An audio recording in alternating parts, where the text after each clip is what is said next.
Hi, my name is Dr. Sean Roberts. What we're going to do today is talk with you about one of the surgical options called the gastric exclusion.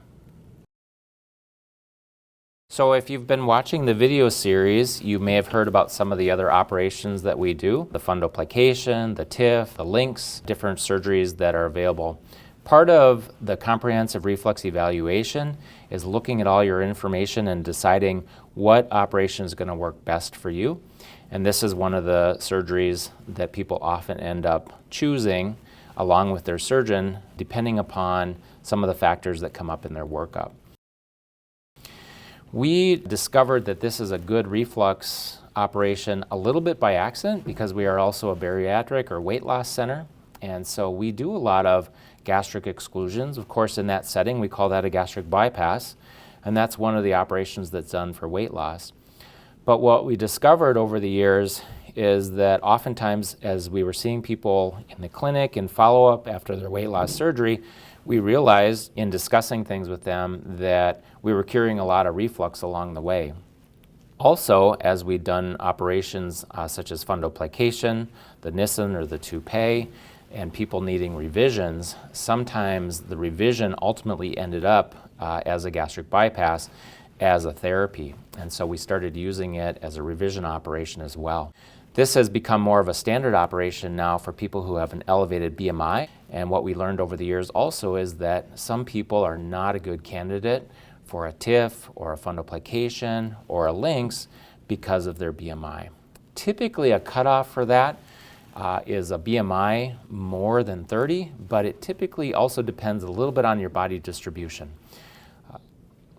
People that have a BMI more than 35 are really not very good candidates for fundoplication or LINX because of the increased abdominal pressure on their abdomen, pushing that hernia repair, causing stress on that or causing stress on the fundoplication and contributing to increased reflux. So the Roux-en-Y gastric bypass or the gastric exclusion ends up being a therapy for that. So with the gastric exclusion, what we're really doing is disconnecting the source of the acid from the esophagus. When we do a gastric bypass, the first part of the gastric bypass is dividing the stomach into an upper pouch, which ends up being about the size of a golf ball, and then the lower part of your stomach, which of course excludes 90+% of the acid, and that acid ends up going downstream through the small intestine instead of going up into the esophagus. Of course, we can't just leave a blind pouch near the esophagus, so we bring up a loop of small bowel, and that loop of small bowel is called a roux limb, based on the surgeon that first described it. And once we connect that, then we reconnect the small intestine a little bit lower, and that's what creates that Y configuration. That's why it's named the Roux-en-Y gastric bypass. But what that does is it shifts all the acid downstream, and that acid then isn't in contact with your esophagus, and thus it's an excellent operation for people that have gastroesophageal reflux disease and also have a high BMI, or it also ends up being a revisional type operation for people that have several failed primary operations.